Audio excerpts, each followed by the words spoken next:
Aujourd'hui, je vais vous parler d'un miracle incroyable, souvent ignoré ou oublié. Est-ce que vous saviez que, dans l'islam, Jésus a parlé quand il était bébé? Oui, dans son berceau. Et c'est écrit noir sur blanc dans le Coran, subhanallah. Marie revient vers son peuple, portant son fils nouveau-né dans les bras. Les gens sont choqués.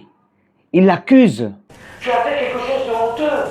Ton père n'était pas un homme mauvais et ta mère n'était pas impure. Mais Marie reste silencieuse. Elle pointe simplement son doigt vers le bébé. Et là, miracle! Le bébé Jésus parle. Oui, un nourrisson parle, subhanallah. Je suis le serviteur d'Allah. Il m'a donné le livre et m'a fait prophète. Coran, sourate Maryam, verset 29-30. C'est Jésus qui défend lui-même l'honneur de sa mère.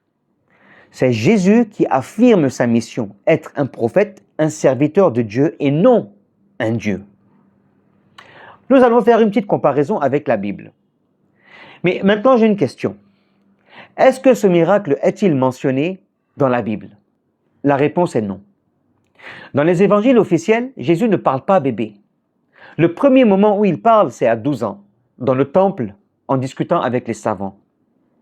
On retrouve cette histoire du bébé qui parle dans certains textes apocryphes, anciens, mais non reconnus par les églises. Question, pourquoi? Alors pourquoi le Coran révélé 600 ans plus tard mentionne-t-il ce miracle si précis? Pourquoi Jésus, dans l'islam, est-il présenté comme un signe dès sa naissance, prophète dès le berceau et jamais divinisé?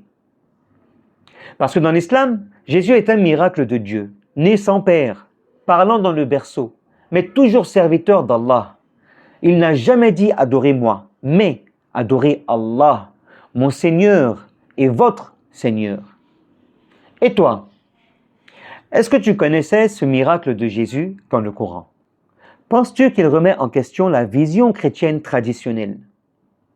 Dis-le-moi en commentaire, partage cette vidéo à ceux qui veulent réfléchir et n'oublie pas d'aimer si tu veux d'autres histoires comme celle-ci.